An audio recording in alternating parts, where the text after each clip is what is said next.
Look at the map of the world. Find Europe.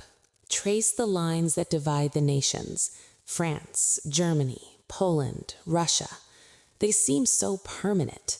They seem as if they have been there since the beginning of time. But the ink on the map is wetter than you think. The borders are fragile. They are drawn in the sand, waiting for the tide to come in.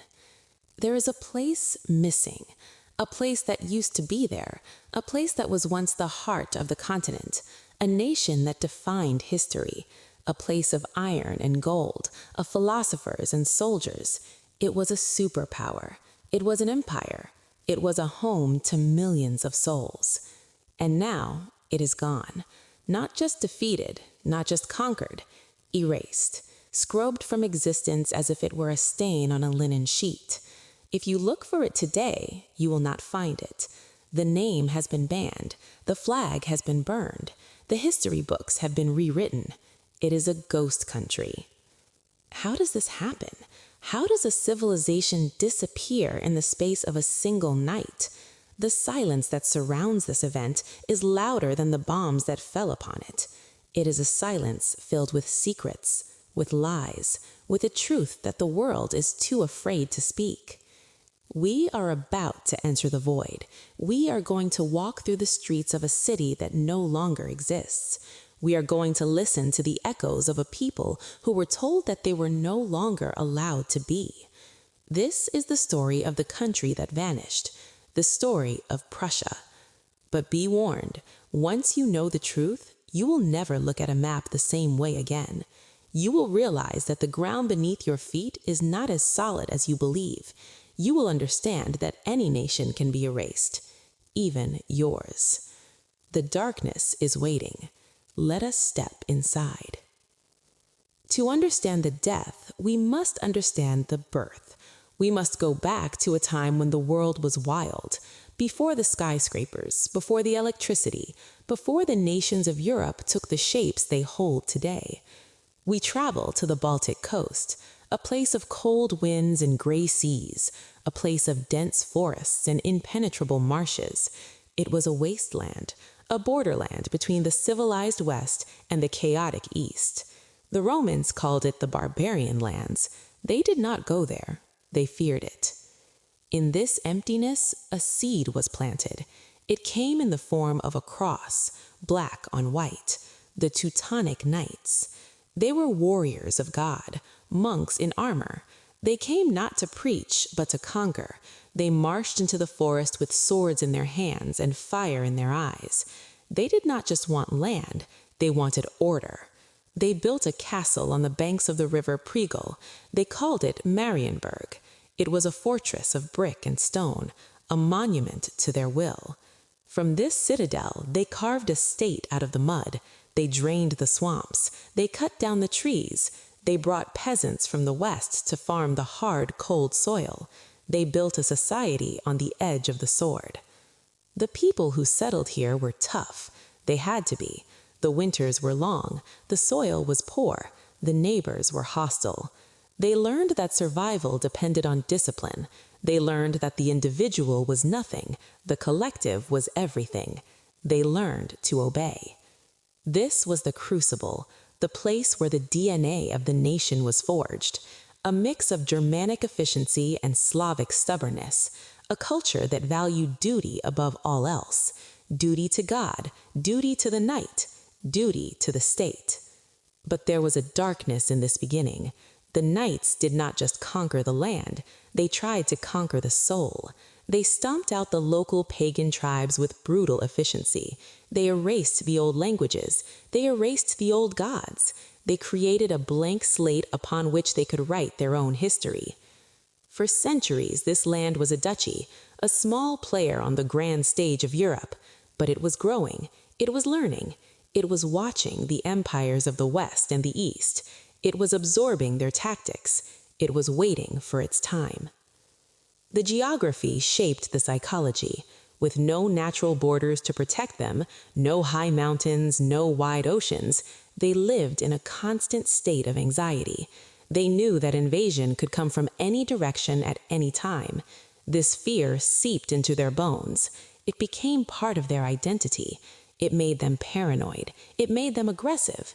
It made them hungry for security, even if that security had to be bought with the blood of others. This was the soil in which the nation took root, a soil rich with iron, a soil ready for the harvest of war. The sun began to rise over the gray marshes in the year 1701. It was not a natural sunrise. It was forged in fire. In a great hall in the city of Königsberg, a man put a crown on his own head. His name was Frederick. He would be known as the first king. This was a declaration. The small duchy was no longer a subject. It was a kingdom. It was a player. But it was his grandson, Frederick the Great, who would turn the kingdom into an empire. He was a man of contradictions. He loved music and poetry. He wrote flute sonatas in the dead of night. But day by day, he was a warlord. He looked at the map and he saw weakness. He saw gaps in the borders. He saw resources that his kingdom needed. So he took them. He invaded Silesia. He invaded Saxony. He fought against the Austrians, the Russians, the French. He fought them all at once, and he won. The world watched in shock. This small, backward kingdom had defeated the greatest powers of Europe. How? Through discipline, through a military machine that was unlike anything the world had ever seen. It was not an army of mercenaries. It was an army of the state. Every man was a soldier. Every soldier was a cog in the machine. They drilled until their feet bled. They marched to the rhythm of the flute and the drum. They did not think, they only obeyed. The Prussian army became the model for the world. The speed of their march, the precision of their fire, the ferocity of their charge. But the rise was not just about war. It was also about the mind. Frederick built a palace called Sans Souci, without a care. It was a place of enlightenment. He invited philosophers to his table. He abolished torture. He promoted religious tolerance. It seemed that Prussia had found the perfect balance, the sword in one hand, the book in the other. The capital, Berlin, grew into a metropolis of grandeur, wide boulevards, magnificent cathedrals. The Brandenburg Gate stood as a symbol of entry into a new world. The country industrialized faster than any other. The factories belched smoke into the sky. The railways spanned the countryside. Prussia became the engine of Europe. The early warning signs were there, hidden in the light. The militarism had infected every aspect of life.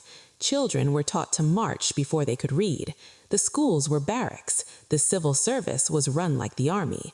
The individual soul was suppressed for the good of the state.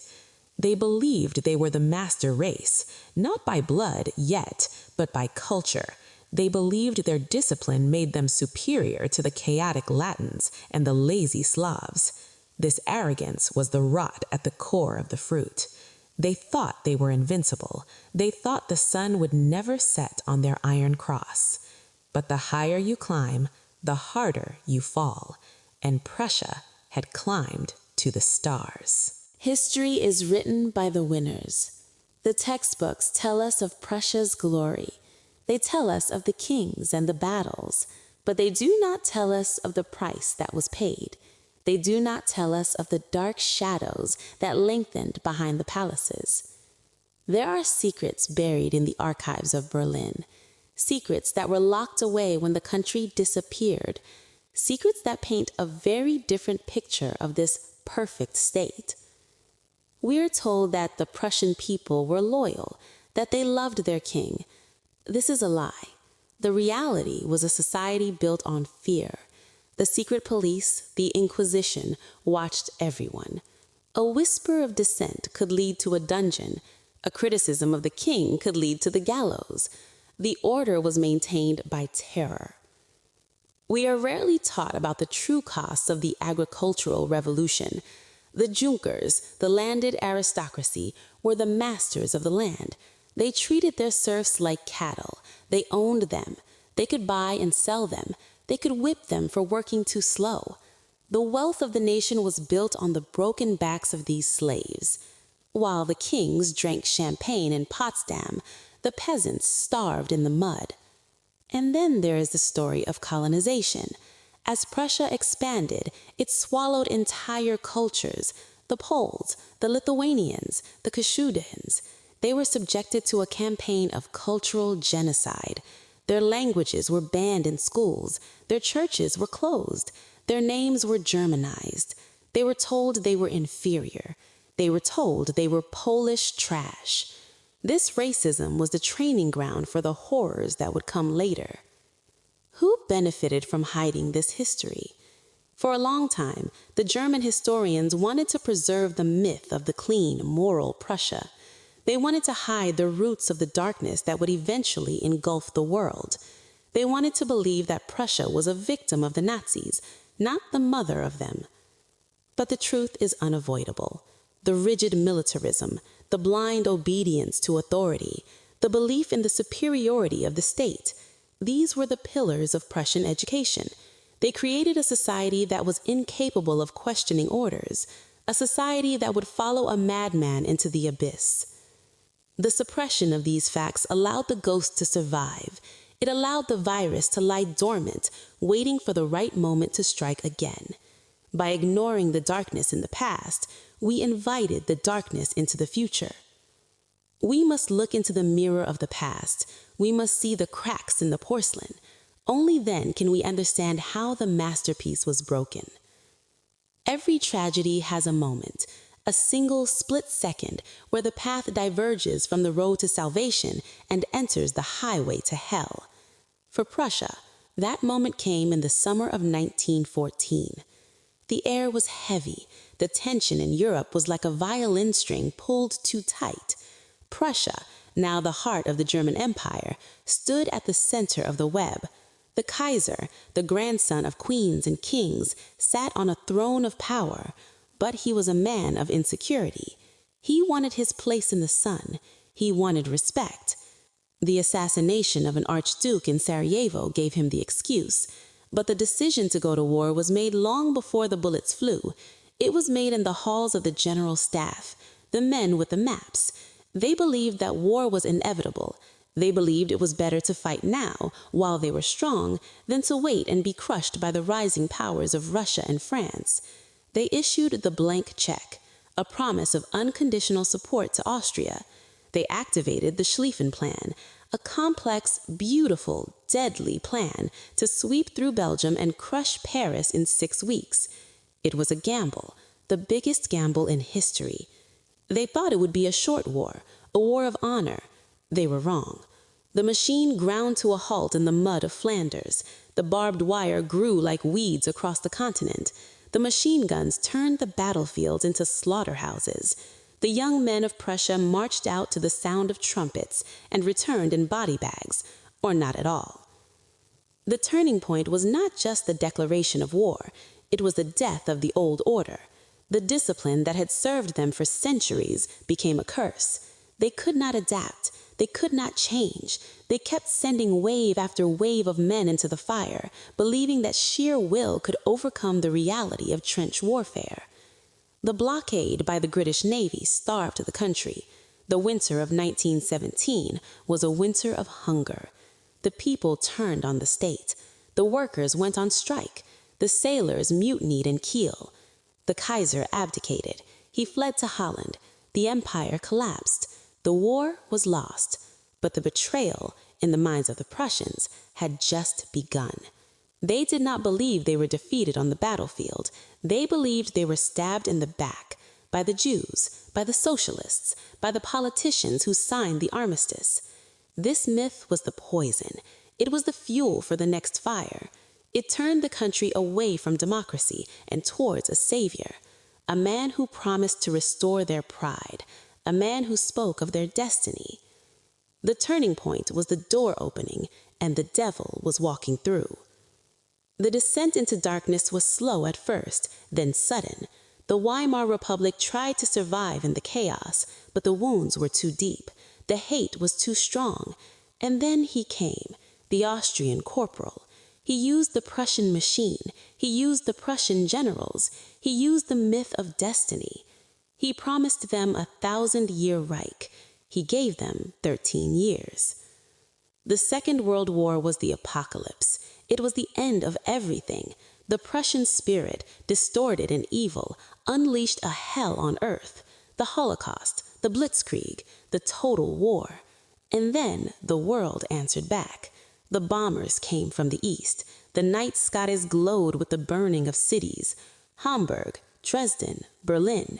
The cities of stone and culture were reduced to rubble and ash. The beautiful avenues were canyons of debris. The silence of the dead was louder than the sirens. The Soviet army came from the east like a tide of vengeance. They did not show mercy. They raped, they pillaged, they burned.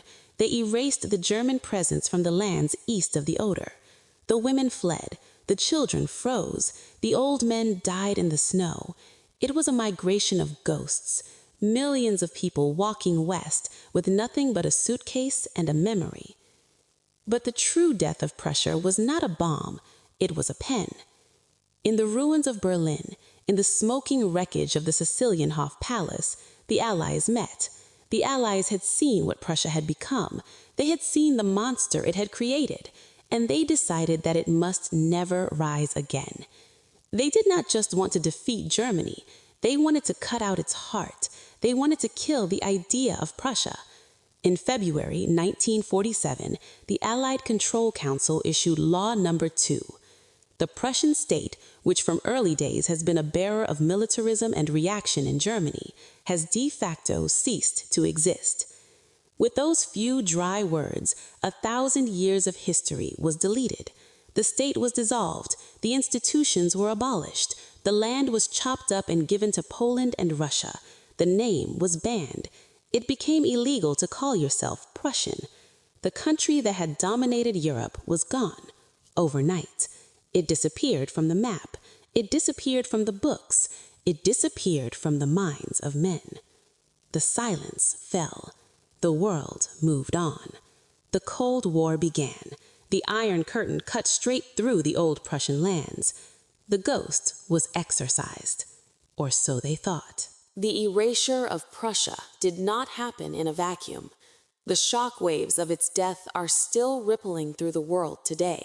We are living in the world that Prussia built and the world that destroyed it. The most obvious consequence is the map of Eastern Europe. The borders were shifted west, hundreds of kilometers. Poland lost its east and gained Prussia's west. The historic city of Königsberg became the Russian exclave of Kaliningrad, a piece of Europe locked behind a Russian wall. This geographical anomaly is a source of constant tension today, a flashpoint for the conflicts of the 21st century. The political landscape of Europe was reshaped by the fear of Prussia. The European Union was created specifically to prevent such a dominant power from ever rising again. The founders of the EU looked at the history of Prussia and saw the dangers of nationalism and militarism. They built a system of interdependence where nations trade instead of fight. The euro, the open borders, the courts, all of them are monuments to the fear of what Prussia represented. The cultural loss is immeasurable. Prussia was a hub of philosophy. Kant, Hegel, Nietzsche, they reshaped the way we think about the world. The architecture of Berlin was a masterpiece of the Baroque and the Industrial. Much of it is gone. The libraries were burned. The art was stolen or destroyed. We lost a distinct way of looking at the world, a way that was stern but profound, a way that valued duty above all. Even the mindset of modern Germany is a reaction to Prussia. Modern Germany is pacifist. It is cautious. It is allergic to flags. It is desperate to be seen as a good European. This is the trauma of the erasure speaking. The guilt of the father is carried by the son. And in Russia, the legacy of the conquest of Prussia remains. Kaliningrad is a militarized zone, a fortress. It is a reminder that the fall of one empire often feeds the rise of another. The Soviet Union absorbed the Prussian discipline.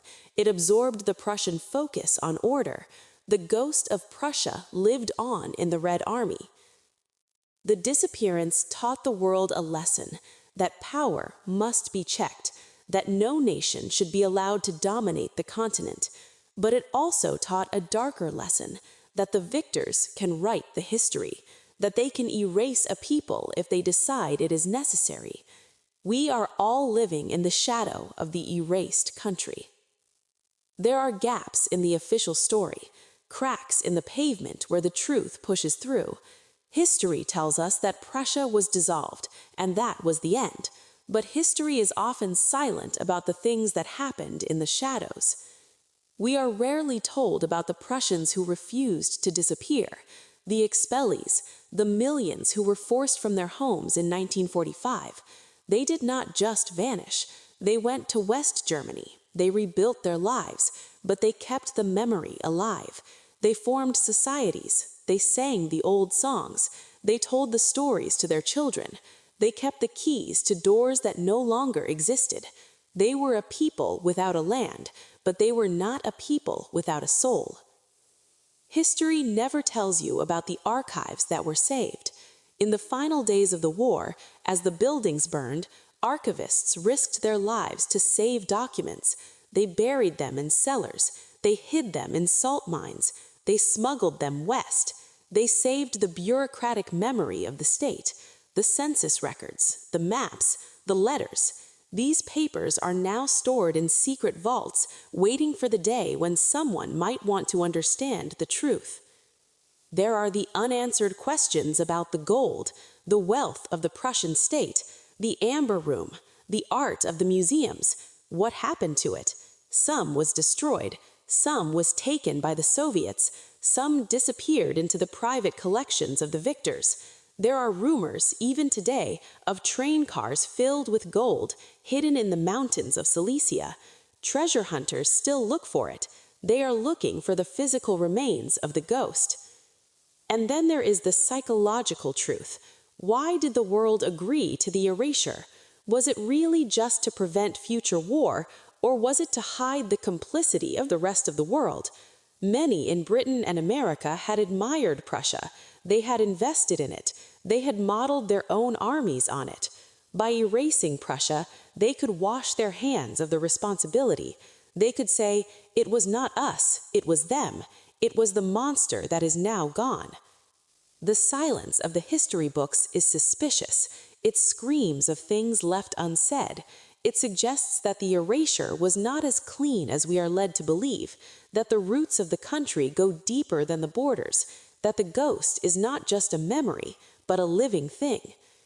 Why tell this story now? Why dig up the grave?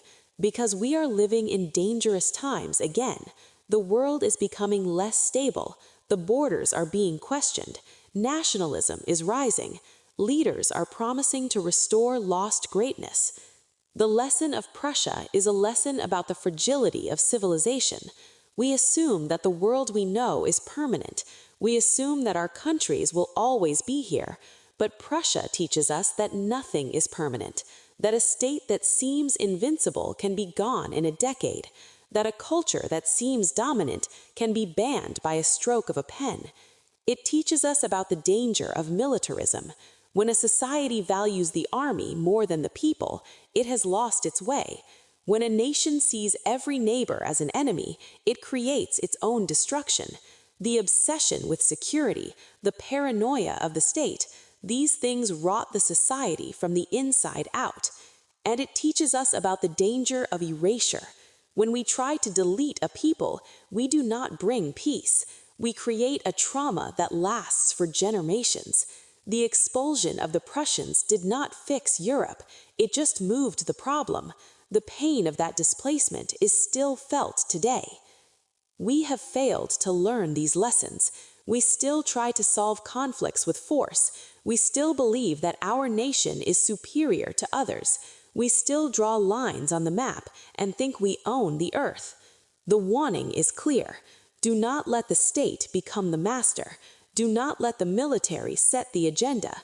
Do not let the fear of the other dictate your actions, or else your country too could become a name that is spoken only in whispers, a place that children cannot find on the map. If you were to sail to the Baltic coast today, to the place where the story began, you would not find Prussia. you would find a Russian enclave, a piece of the Soviet Union stranded on the sea. They call it Kaliningrad, but the stones know another name: Königsberg, the King's Mountain. Walk through these streets now. It is a disorienting experience. The layout of the roads remains, traced over the ancient foundations, but the names have changed. The language is foreign. The architecture is a brutal mix of Soviet gray and modern glass. It feels like a city built on top of a grave, because it is. We must look for the scars. They are everywhere if you have the eyes to see them. In the center of the city stands the ruins of the cathedral. It was bombed to oblivion in 1944, left as a hollow shell by the Soviets, who planned to destroy it entirely. It stood roofless for decades, open to the rain and the snow, a skeleton of the past reaching up to a sky that no longer listened. They have rebuilt it now, patching the wounds, but inside it feels cold. It feels like a museum exhibit rather than a house of God. And nearby, there is a place that hurts to look at, the site of the royal castle, the spiritual heart of the Prussian nation. For centuries, the kings were crowned here. The halls echoed with the footsteps of Frederick the Great. The libraries held the wisdom of the ages. In 1968, despite the protests of historians and architects, the ruins were blown up. The Soviet authorities did not want a reminder of the Prussian past. They wanted to erase the memory of the beast. So they dynamited the walls. They hauled the rubble away. They leveled the hill. For a long time, it was just a void, an empty space in the middle of the city, a silence where the noise of history used to be. Walking there today, you feel the absence. It is a heavy physical weight. The air is thinner here. It is as if the land is mourning the loss of its master. The ghosts of the castle are still there, trapped in the foundations that lie beneath the concrete of the new House of Soviets, a massive, monolithic, brutalist building that was begun on the site and never finished. It stands like a tombstone over the ghost of the castle, a concrete mausoleum for a murdered kingdom. The people who live here now, mostly Russians who moved here after the war, walk past these ruins without looking. They live in the shadow of a history that is not theirs, but they feel the unease. They feel the strange atmosphere of the city.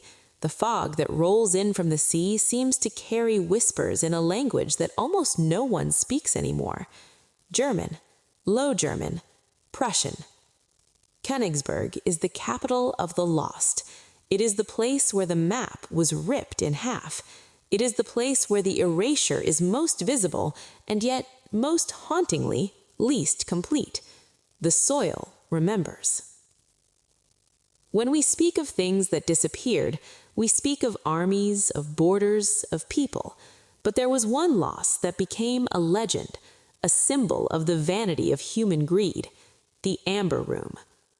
Imagine a room, not built of wood or stone, but of fossilized resin, amber. Millions of pieces of it, carved and fitted together to form panels of gold, orange, and deep brown. It was lined with mirrors and gold leaf. It was lit by candles that made the walls glow like fire. They called it the eighth wonder of the world. It was a gift to Peter the Great, given by Prussia to seal an alliance. It was installed in a palace near St. Petersburg. But when the war came, the Nazis came. They were obsessed with art. They wanted to reclaim everything they considered German. They dismantled the Amber Room. They packed it into crates, and then it vanished. This is the mystery that has haunted treasure hunters for 80 years. Did the Soviets hide it before the Germans arrived? Did the Germans take it to Königsberg? Was it destroyed by the bombs? Or was it hidden? The stories are dark. They speak of a subterranean bunker beneath the ruins of the castle in Königsberg. They speak of a convoy of trucks leaving the city in the final desperate days, heading west into the mountains. They speak of a mine shaft in the ore mountains, flooded with water to hide the secrets within. Divers have searched the bottoms of lakes, diggers have bored into mountains, radar has scanned the earth, but the room has never been found. Some say it is destroyed, that the heat of the fires in 1944 melted the amber, fusing it into a shapeless lump of organic sludge buried under the rubble. Others say it sits in a private collection, hidden by a billionaire who knows that to reveal it is to invite the wrath of the world. The Amber Room is the physical manifestation of the loss of Prussia. It was beautiful, it was priceless, and it is gone. It represents the rot at the heart of the obsession with beauty and power. It was a thing of nature, trapped and carved by human hands, turned into a trophy, and, like the country that created it, it could not survive the apocalypse. The search continues. Every year a new expedition sets out. Every year they come back empty-handed. Perhaps the Amber Room is the phantom ship of the land, a phantom that appears in dreams but dissolves when you wake. Maybe it is better this way. Some things should remain lost. Some treasures belong to the past. History counts the dead. It does not count the living who wish they were dead. The erasure of Prussia did not just end in 1947. The pain rippled outward, traveling through the bloodlines of the exiles. We must talk about the Vertriebene, the expellees. Imagine it is January 1945. The temperature is 20 below zero. The wind cuts through your clothes like a knife. You are a mother. You have 3 children. You have a suitcase. Inside is a change of clothes, a family Bible, and a loaf of stale bread. You are walking. You have been walking for weeks. The road is a river of people, millions of them, stretching as far as the eye can see. Carts with old grandparents who cannot walk, wounded soldiers leaning on crutches, children crying for food. Behind you, your home is burning. The village where your family had lived for 300 years is gone. The church where your grandmother was baptized is rubble. You are being hunted by an army that wants revenge. You walk until your feet bleed. You walk until your legs give out. You die in a ditch by the side of the road. Your children walk on without you. This is the trauma of the Prussian people. It was a trauma of total dislocation. They arrived in a Germany that was itself broken, a Germany that hated them. The local population looked at the refugees with suspicion. You, they whispered, are the reason we lost the war. You brought the Americans and the Russians upon us. So the exiles learned to be silent. They hid their origins. They stopped speaking their dialect. They stopped telling the stories of their home. They buried the keys to their houses deep in drawers, knowing those houses no longer existed. They became invisible. For 50 years, this wound festered. The pain was passed down to the children who never saw the homeland, and to the grandchildren who could not even say the name. It created a psychological scar, a deep sense of rootlessness, a feeling that the world is not a safe place, that everything can be taken away in a moment. This silence is a form of violence. It is the violence of forgetting. By forcing the Prussians to be silent, the world told them that their grief did not matter, that their history was illegitimate. Even today, if you meet someone with Prussian roots, you might sense a certain reserve, a certain defensiveness. They carry the ghost of the country in their posture. It is a heavy burden. To understand the modern psyche of Germany, you must touch this scar. You must understand that millions of people inside Germany are, in their hearts, refugees from a country that the rest of the world considers guilty. This duality, the guilt of the state, the grief of the people, creates a tension that has never fully resolved. Ghosts are persistent. Sometimes they find a way to come back. In the center of Berlin, there is a building that stands as a monument to the struggle with memory, the Berlin City Palace, or as it is known now, the Humboldt Forum. For centuries, this was the seat of the Hohenzollerns, the kings of Prussia. It was a masterpiece of the Baroque, a symbol of absolute power. But in 1950, the communist government of East Germany blew it up. They wanted to destroy the symbol of imperialism. For decades, the square was empty. Then they built the Palace of the Republic there, a modern, ugly aluminum building that housed the rubber-stamped parliament of the dictatorship. When the wall fell, the debate began. What to do with the space? The arguments were bitter. Some said, leave it empty, let the grass grow, the past is too painful. Others said, rebuild the palace, reclaim the glory. Others said, build something entirely new. In the end, they did the most German thing possible. They compromised. They rebuilt the facade of the Prussian palace. The Baroque walls, the statues, the domes, everything is exactly as it was. It looks perfect. But inside, it is not a palace. It is a museum, a place of global culture, a place of learning. It is a strange, ghostly building. It is a shell, a skin of history stretched over a modern frame. Walking inside, you feel a sense of uncanny valley. It looks like the home of the Kaiser, but it feels like a shopping mall. It represents the modern relationship with Prussia. We are fascinated by the beauty. We admire the architecture. We appreciate the art, but we are terrified of the spirit. We want the shell, but we do not want the soul. We want to possess the aesthetic of the past without the danger of its ideology. The reconstructed palace is a zombie. It is a building brought back from the dead, but without life. It is a performance. It is a way for the living to control the dead. When you look at its walls, you are seeing a reflection of our own confusion. We do not know whether to mourn Prussia or to celebrate its destruction, so we do both. We put the ruins back together, but we fill them with tourists and coffee shops. We try to make the monster harmless. But the walls remember. They remember the kings. They remember the parades. They remember the moment when the world burned. And in the quiet of the night, when the tourists are gone, you can almost feel the phantom vibrations of the footsteps of the past. Is Prussia really gone, or did it just change form? We look for it in maps and flags, but nations are not made of maps. They are made of ideas, and the ideas of Prussia, discipline, order, efficiency, hierarchy, are the same ideas of the modern world. Look at the civil service, the bureaucracy, the organization of the state. The modern German state is built on the Prussian model. The railway system, the education system, the social security net, these were all Prussian inventions.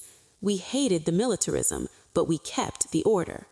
Look at the corporate world, the focus on efficiency, the focus on engineering, the perfectionism. These are Prussian traits exported to the world. The ghost of Prussia is not haunting us as a soldier, it is haunting us as a bureaucrat. Even the modern desire for a unified Europe has roots in Prussia, the Kantian dream of perpetual peace, the idea that reason can conquer chaos. Prussia wanted to unite Europe by force. The European Union tries to unite Europe by law. The goal is the same. The method is different. We tell ourselves that we defeated Prussia, but in reality, we tamed it. We neutered the beast and put it to work.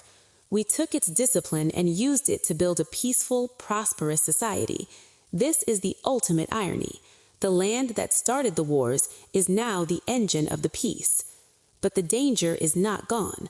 The obsession with order can slide back into obsession with control. The efficiency can become coldness. The hierarchy can become tyranny. The virus is still there. It is dormant, but it is not dead. Every time a government uses a crisis to seize more power, every time a population surrenders freedom for security, every time we value the system over the individual, we are channeling the spirit of Prussia. We are all a little bit Prussian now. We live in a world organized by rules. We live in a world of surveillance and data. We live in a world where the machine is more important than the man. The country disappeared overnight, but the infection remains. It is the water we drink. It is the air we breathe. The sun is setting over the Oder River. The water flows sluggishly, brown and cold. It is the border between Poland and Germany.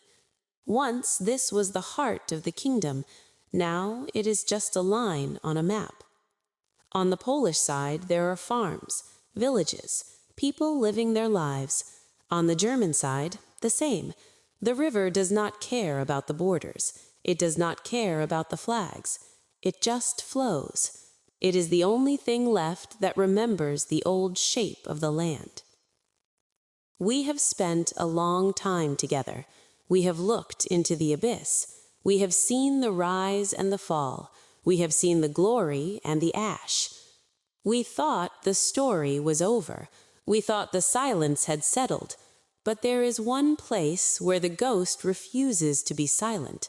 One place where the scale of the past is so large that it cannot be ignored. We travel north, beyond the ruins of Berlin, beyond the borders of the old heartland, to the banks of the Nogat River. It stands there, a monster of brick, a fortress of blood-red stone. It is the largest castle in the world built by brick, Malbork. The Germans called it Marienburg. In the beginning, it was the home of the Teutonic Knights. It was the Vatican of the North, a fortress of God and the sword. Later, it became the palace of the Grand Masters of Prussia.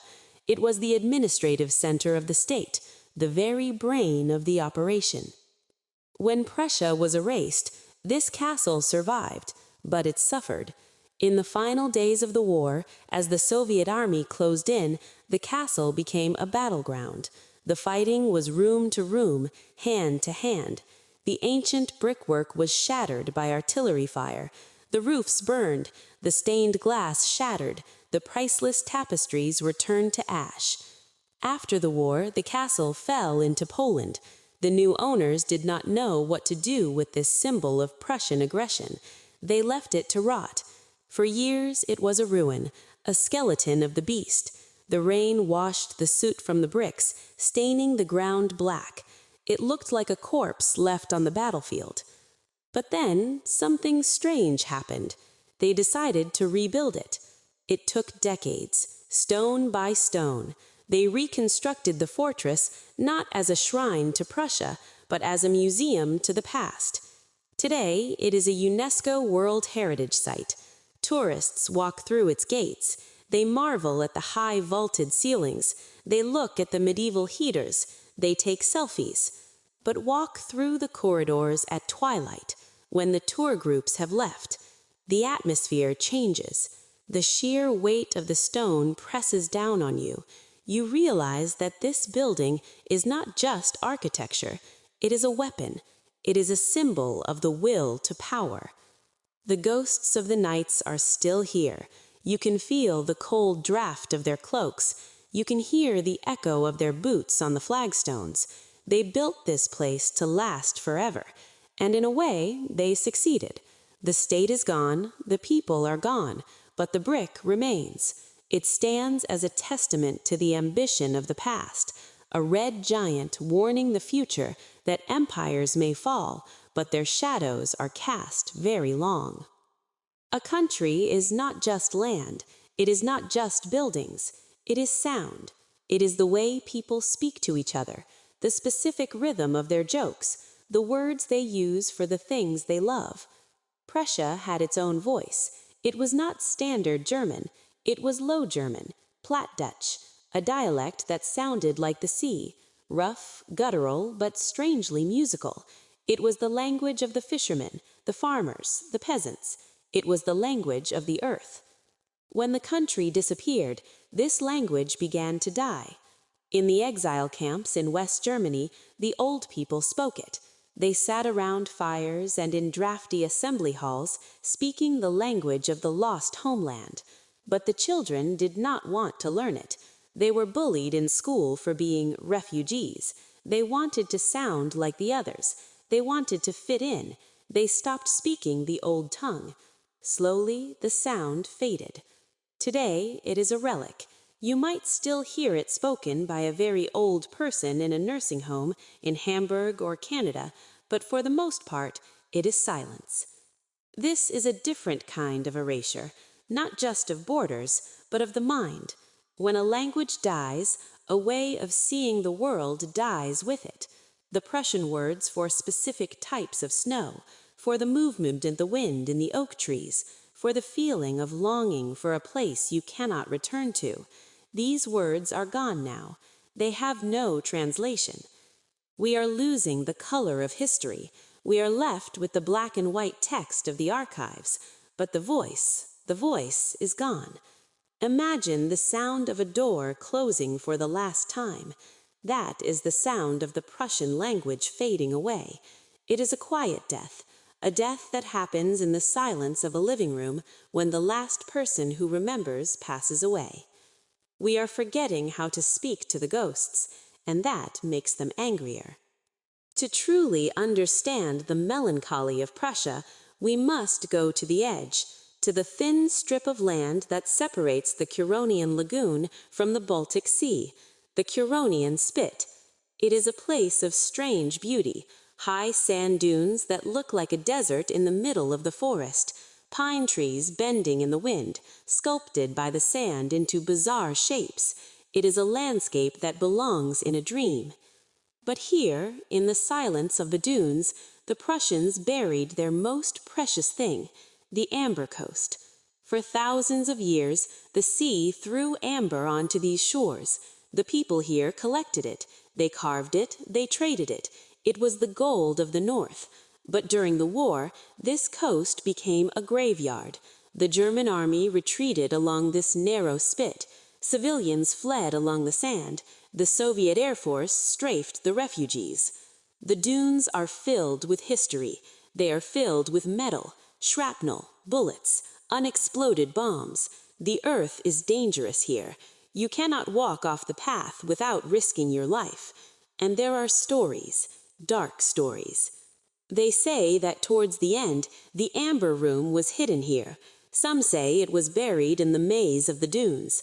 Others say it was loaded on a ship, the Wilhelm Gustloff, which was torpedoed in the freezing Baltic Sea, taking thousands of souls and the treasure to the bottom. Today, the Curonian Spit is a peaceful nature reserve. Birds sing in the trees. The water laps at the sand. The tourists do not know. They do not see the iron beneath their feet. They do not see the ghosts walking in the fog. This is the boundary, the place where Prussia ended. The land ran out. The sea took the rest. The sand covers everything eventually. It covers the bombs. It covers the bones. It covers the history. It smooths everything over until it looks perfect, clean, untouched. But the sand remembers. Every grain of sand on that beach has seen the death of a nation. We have walked through the ruins. We have listened to the silence. We have traced the borders that no longer exist. What remains? Is there anything left of Prussia? Or is it truly gone, scattered to the winds like the smoke from the burning cities? The answer is complicated. You cannot visit Prussia. You cannot book a flight there. You cannot buy a ticket for the train. But you can feel it. You can feel the weight of its absence. It is in the discipline of the modern world. It is in the fear of chaos that drives our politics. It is in the lingering sense that order must be maintained at all costs. The ghost of Prussia is a warning. It is a warning from history that greatness is not a destination. It is a dangerous edge. It is a place where you can fall. The disappearance of this country was not just a political event. It was a spiritual event. It was a sacrifice. The world killed Prussia to save itself, or so we tell ourselves. We burned the witch to cleanse the village.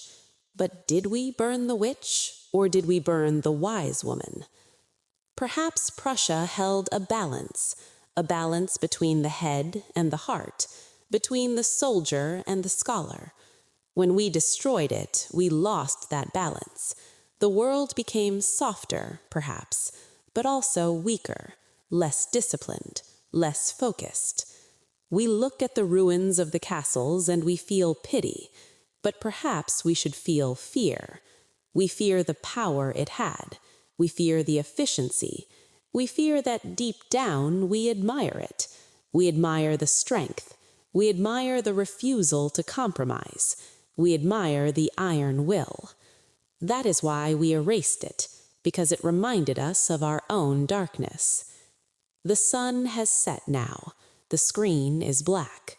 The documentary is over. But the story does not end.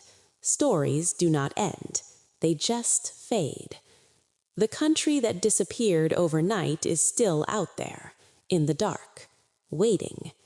Waiting for the moment when the world forgets the lesson. Waiting for the moment when a new leader arises. Waiting for the moment when the iron is needed again. And the iron always comes back. Rest now. The history is silent, but it is not over. Where do the ghosts go when they have nowhere to live? They go to museums. All over Germany and in Poland and in Russia, the artifacts of Prussia are preserved in glass cases. They are frozen in time, unnatural, strange. A Prussian helmet with a bullet hole through the side, a saber with the initials of a young officer, a music box that played the anthem, a leather-bound Bible given to a soldier in 1914. They sit behind glass. The light of the museum reflects off them. The tourists walk past. They read the plaques. Helmet, 19th century. Sword, 18th century. They nod, they move on. But these objects are screaming. They are homesick. They belong in a castle, not a warehouse. They belong on a table, not a shelf. They were made to be used, to be held, to be loved. Now they are orphans. They are the debris of a shipwreck. The most haunting of these objects are the portraits, the eyes of the generals, the eyes of the queens. They look at you from the walls. They seem to ask, "Who are you? Why is the world so different? Where has my home gone?" The museums are mausoleums. They are cemeteries of culture. They keep the memory alive, but they keep it dead. They sanitize the past. They put a frame around the horror and the glory and call it art. But sometimes, late at night, when the security guards are doing their rounds, the air in the museum gets cold. The glass vibrates. The ghosts walk out of the frames. They walk through the halls of the museum, looking for the door, looking for a way back to a country that does not exist. They wander the halls of history, searching for an exit that was closed a long time ago. Prussia was obsessed with time. They invented the precision clock. They made the watches that kept the world ticking. They valued punctuality above almost anything else. To be late was to be disrespectful. It was a failure of character. It was a weakness. Every train station, every town square, every government building had a clock, and they were all synchronized. They all beat with the same heart, the heart of the state. Time was the ultimate weapon. If you could control time, you could control reality. You could organize the chaos. You could plan the perfect war. But in 1947, the clock stopped. Law number 2, the dissolution of the Prussian state. It was as if the giant clock in the sky was smashed with a hammer. The hands froze. The pendulum stopped swinging. For a while, the world held its breath. The soldiers put down their rifles. The civil servants put down their pens. The silence of the clock was deafening. But the world did not end. The sun still rose.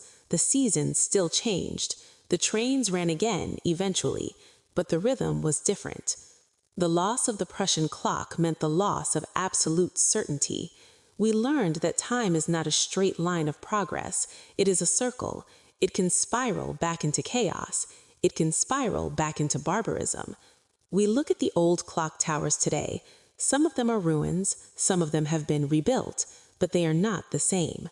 The mechanism inside is different. The ghost of the midnight clock reminds us that our time is limited. Empires rise and fall in the blink of an eye. We think we have eternity to fix our problems. We think we have time to argue, to hate, to fight. We do not. The clock is ticking. The shadow of Prussia falls over the dial. We are living on borrowed time. We have reached the end of the line. The tracks stop here. The station is empty. We have seen the castles. We have walked the forests. We have heard the silence. We have looked into the eyes of the ghosts. What is the final verdict? What is the meaning of the country that disappeared? It is a warning. It is a scream from the void. It tells us that civilization is a thin layer of ice on a deep, dark lake. We skate on it, thinking we are safe, but the ice can crack. We can fall through. Prussia fell through. They sank into the cold water. They drowned. The disappearance of Prussia teaches us that power is not a right. It is a responsibility. And if you abuse that responsibility, if you make power your god, you will be destroyed. The world stopped talking about Prussia because it was afraid. It was afraid of the mirror. It saw in Prussia the potential of its own evil. It saw that any nation, any people, given the right combination of fear, hate, and pride, could become a monster. So they erased the name. They thought they could erase the lesson. They thought they could bury the past. But the echo remains. You can hear it when a politician promises easy solutions. You can hear it when a group of people is demonized. You can hear it when the flags start to wave and the drums start to beat. That is the sound of the ghost. The story of the country that disappeared overnight is not just a story about the past. It is a story about our future. The darkness is still there. It is waiting. It is patient.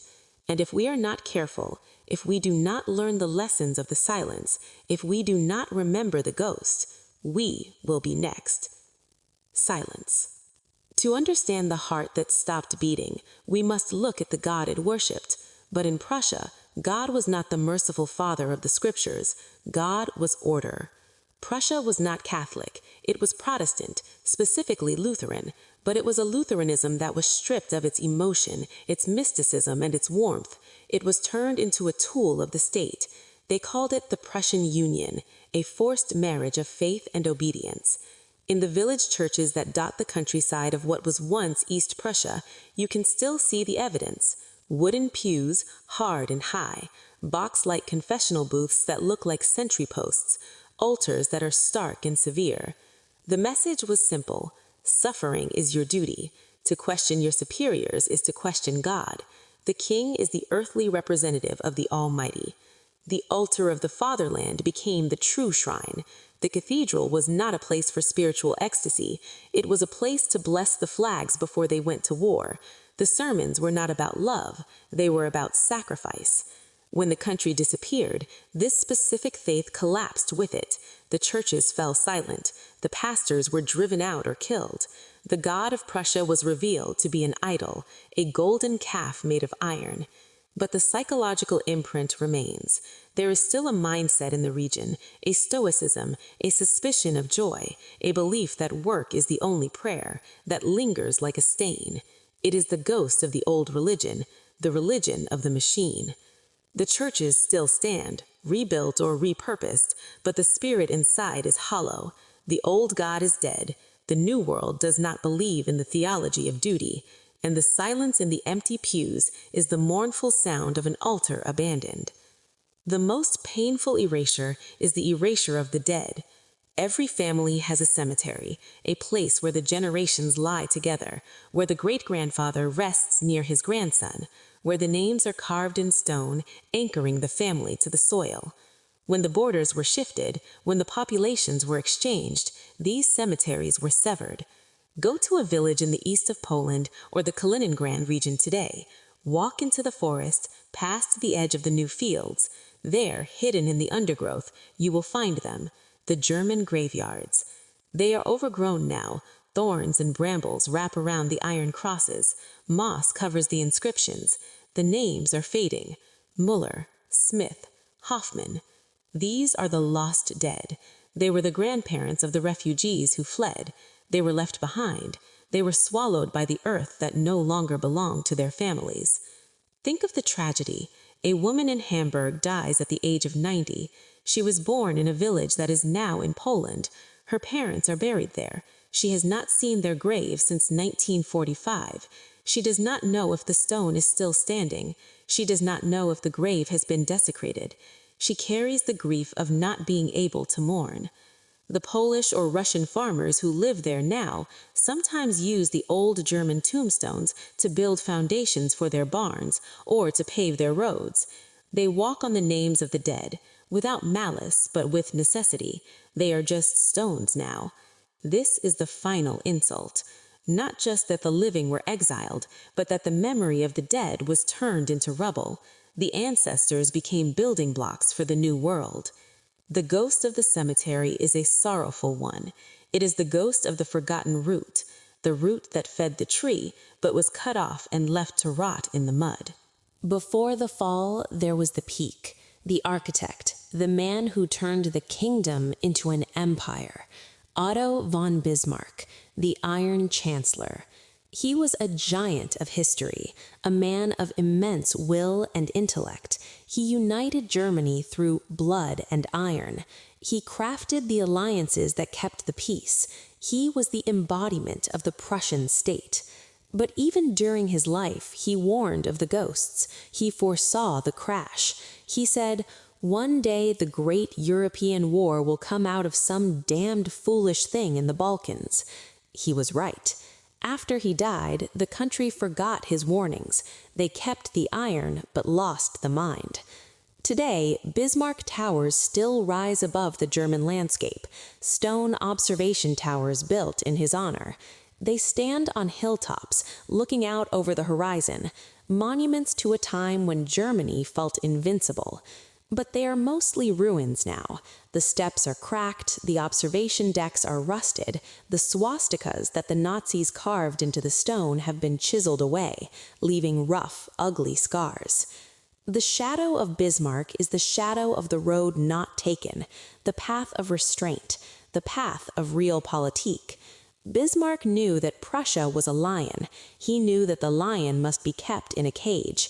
He knew that if the lion was unleashed, it would destroy the house. After he died, they opened the cage. The disappearance of Prussia was also the failure of Bismarck's legacy.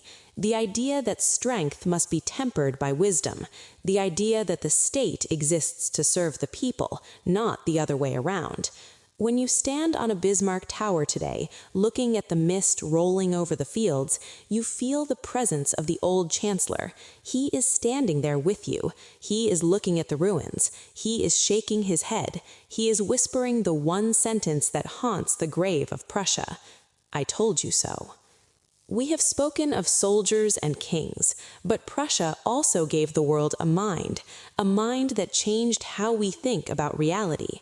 Immanuel Kant. He never left Königsberg. He lived his entire life in that city. He walked the same route every day at the exact same time. He was a man of clockwork precision, just like the state he lived in. He wrote The Critique of Pure Reason. He changed philosophy forever. He taught us about morality, about the stars above, and the moral law within. His house was turned into a museum. Then it was destroyed in the bombing. Then it was rebuilt. But the city is gone. The streets he walked are gone. The clockwork of his life is broken. Kant represents the soul that was lost, the Prussian intellectual spirit, the ability to think clearly, to analyze, to seek truth. It was a spirit that existed alongside the militarism, the sword and the pen, the canon and the critique. With the disappearance of Prussia, the intellectual center of gravity shifted. The German intellectual tradition was fractured. The brilliance was dimmed. There is a story that the Soviets, when they captured Königsberg, looked for Kant's tomb. They did not destroy it. They respected the philosopher. The mausoleum still stands in the cathedral ruins, a gray stone sarcophagus. It is an island of logic in a sea of chaos. The philosopher who never left reminds us that the destruction of a country is not just the destruction of land.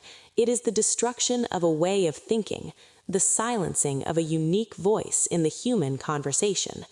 Kant sleeps in his tomb, but he must be dreaming bad dreams, because the perpetual peace he dreamed of was bought with the blood of his own country. The irony is tragic. The peace is real, but the price was the death of the place that conceived it. A king without a kingdom, a people without a home, a history without a future. We are coming to the absolute end of this long, dark night. We have traced the line from the marshes to the mud. We have seen the rise and the erasure. The final realization is this: the disappearance of Prussia left a hole in the world. A throne room is empty. The throne sits there. The velvet is faded. The gold is dull. No one sits on it. No one can ever sit on it again. The void attracts strange energies. It attracts nostalgia. It attracts extremism. It attracts people who want to fill the hole with something new, something dangerous. The danger of the void is that we forget why it was emptied. We start to romanticize the ghost. We see the uniforms and the parades, and we forget the pain and the death. We think, it wasn't that bad. It was orderly. It was strong. This is the curse of the empty throne, the temptation to bring the ghost back to life. We have spoken of soldiers and kings, but Prussia also gave the world a mind that changed how we think about reality. Immanuel Kant, he never left Königsberg. He lived his entire life in that city. He walked the same route every day at the exact same time. He was a man of clockwork precision, just like the state he lived in.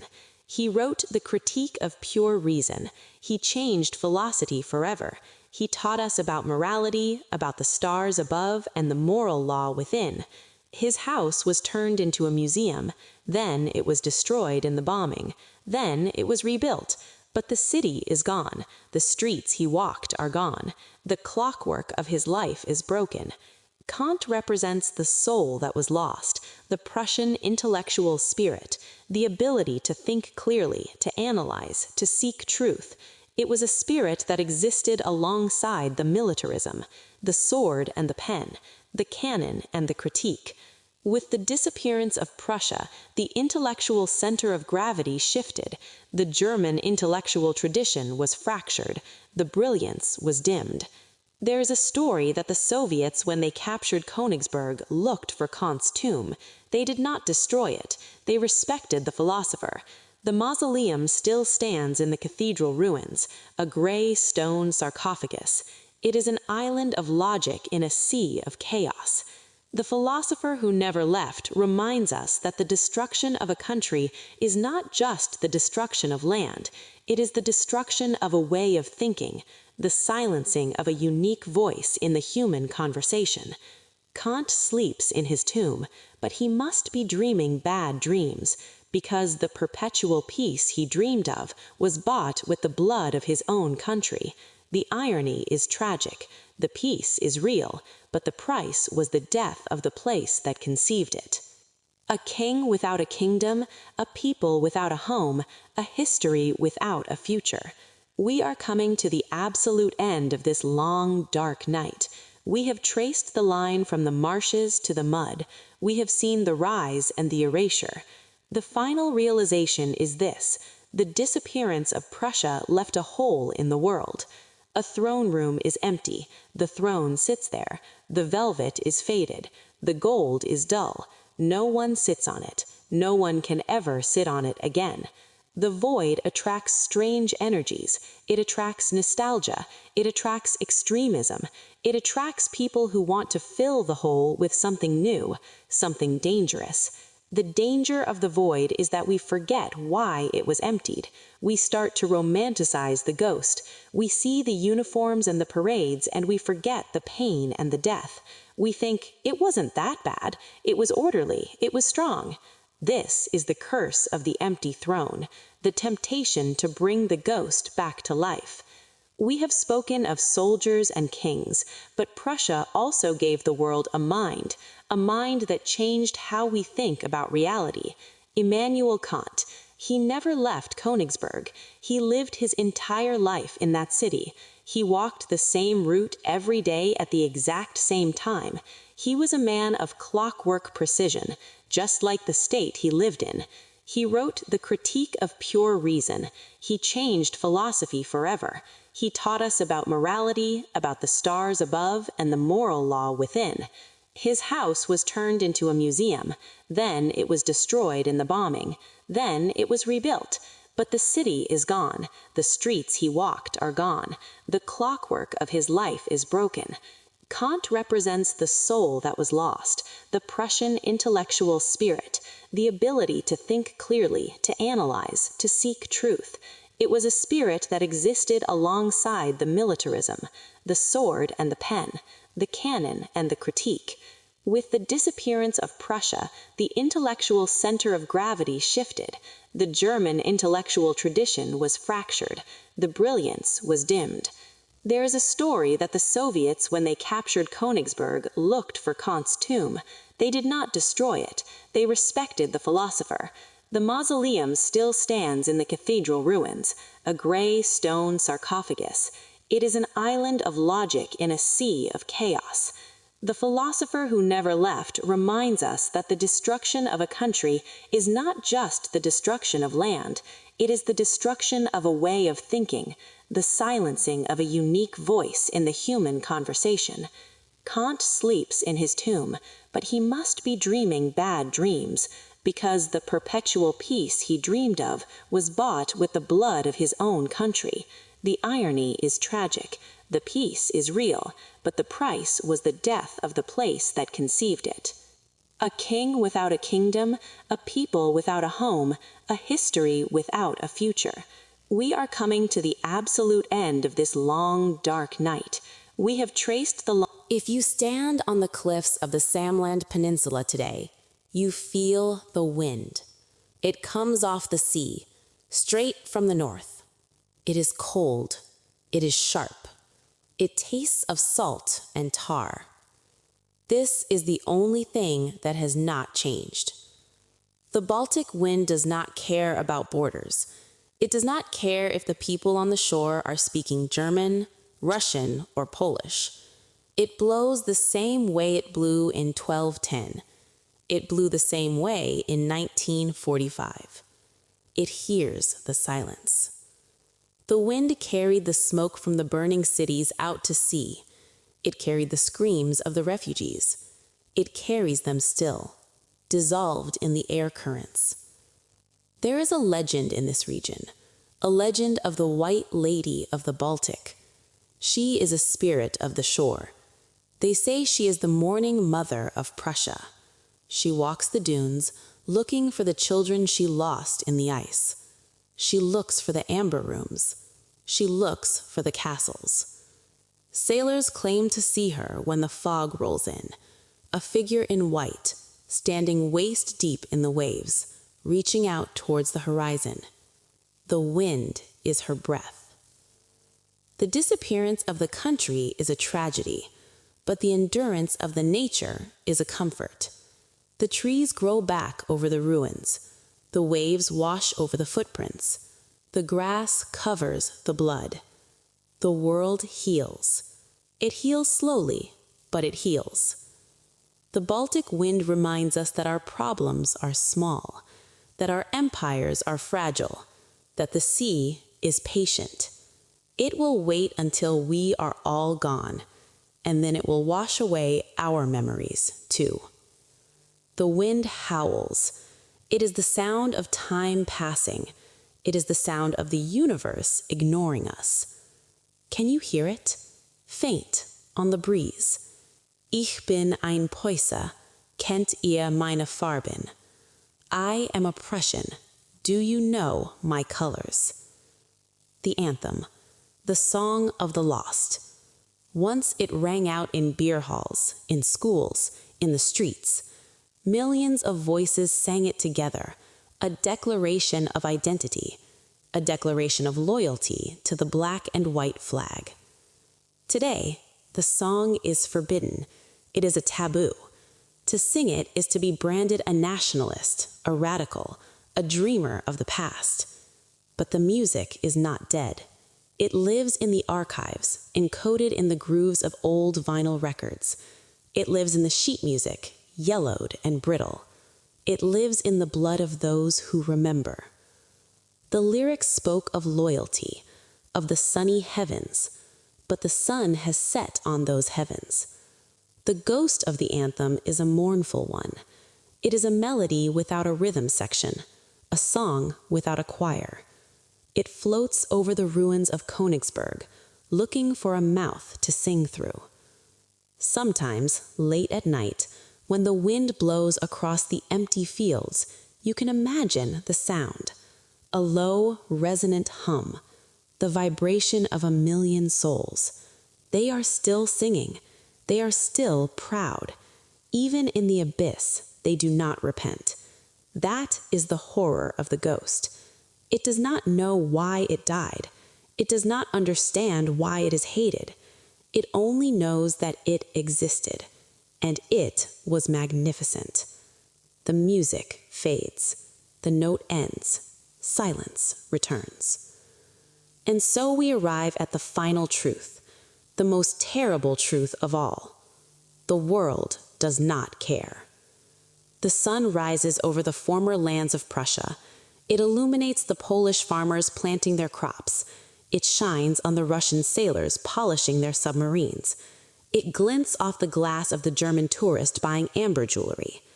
Life goes on. The people laugh. They love. They eat. They sleep. They do not think about the ghosts. They do not weep for the erased country. They have moved on. The great indifference is the ultimate erasure. It is worse than the guns. It is worse than the treaties. It is the simple, brutal fact that the universe has no memory. The country that disappeared is just a story now, a book on a shelf, a documentary on a screen. In 100 years, no one will know what it really was. The pain will be gone. The glory will be gone. The Prussianism will dissolve into the general soup of history. We are horrified by this. We want the ghosts to matter. We want the tragedy to mean something. But the universe offers no meaning, only the endless turning of the planet. We are all temporary. We are all living on borrowed time. Our nations, our flags, our borders, they are all just lines drawn in the sand by children who do not know the tide is coming. Prussia taught us this lesson. It was the first of the great modern states to be erased. It will not be the last. Look at the map. Pick a country, any country. It could disappear tomorrow.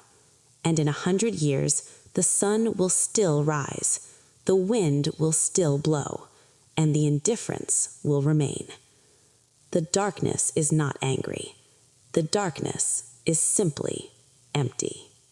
We have walked the forests and the streets, but there is a world we have not seen, a world that exists in the dark, beneath our feet, the underground. When the end came, the Prussians dug. They dug deep. They retreated into the earth like moles. They built labyrinths. They built bunkers. They built factories hundreds of meters below the surface.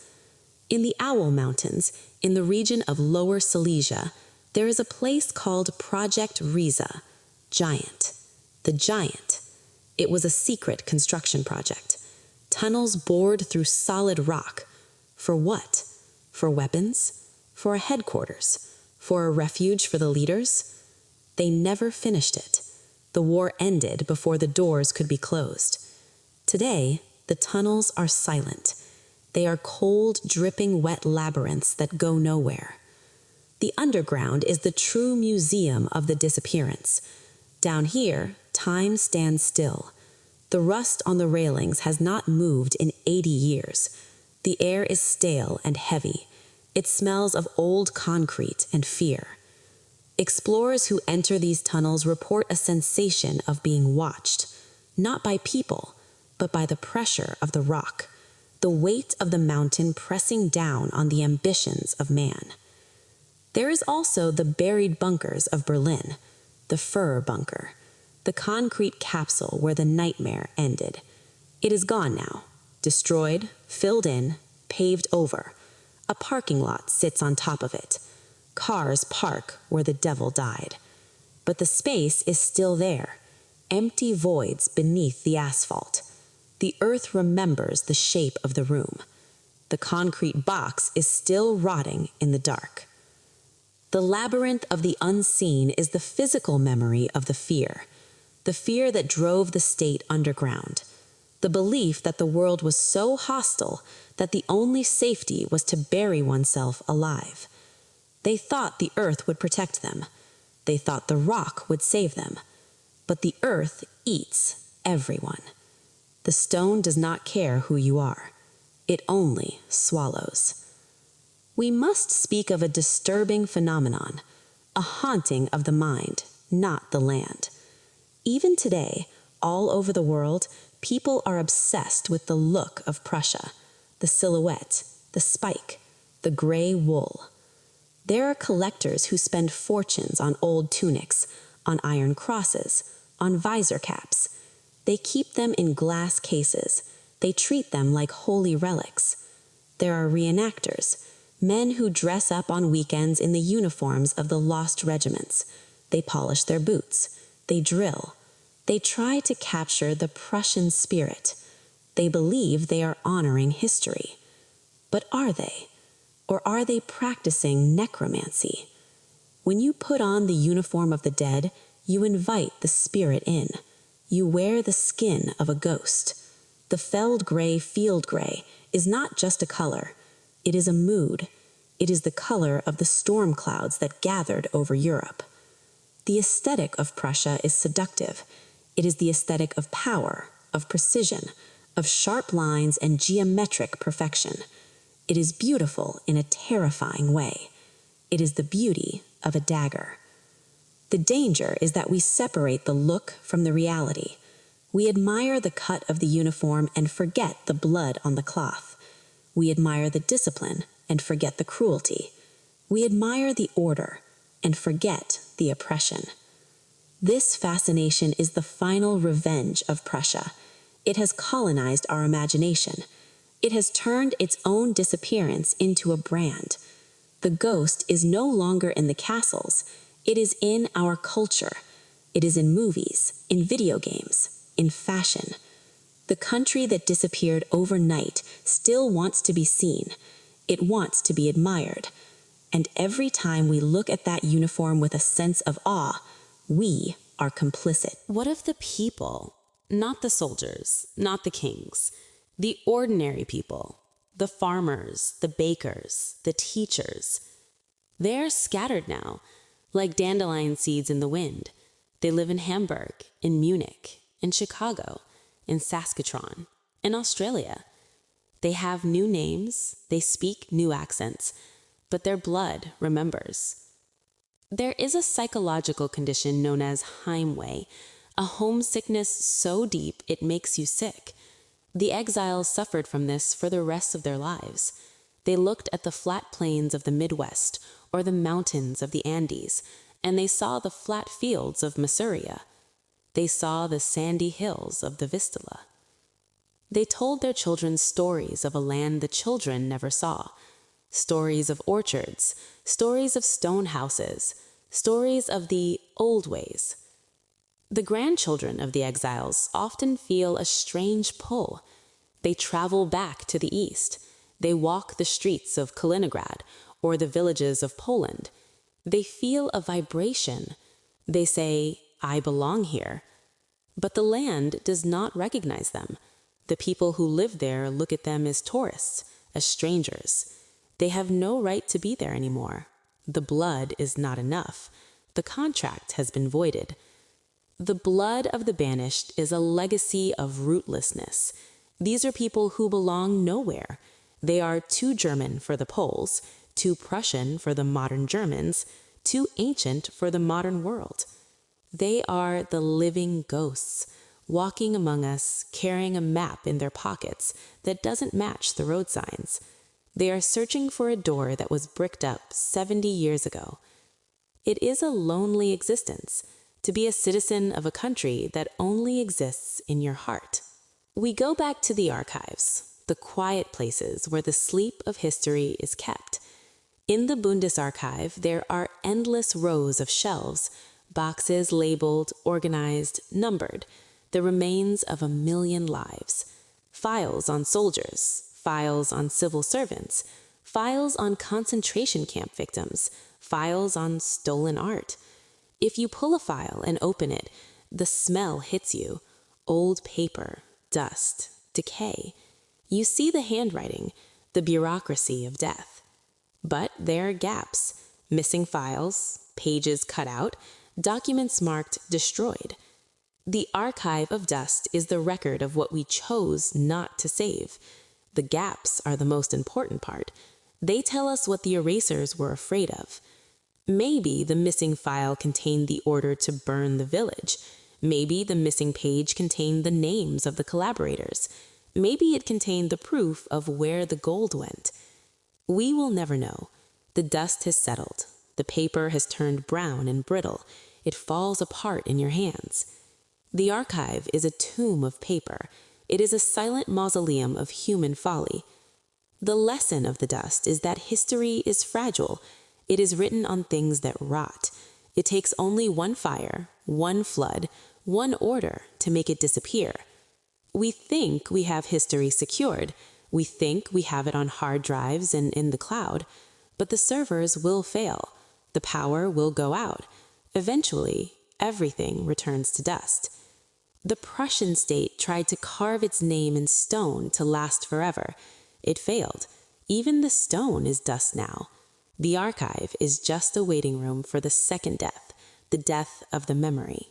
We have reached the perimeter, the edge of the known world. Imagine a sentry, a soldier. He is standing guard at the border of the vanished country.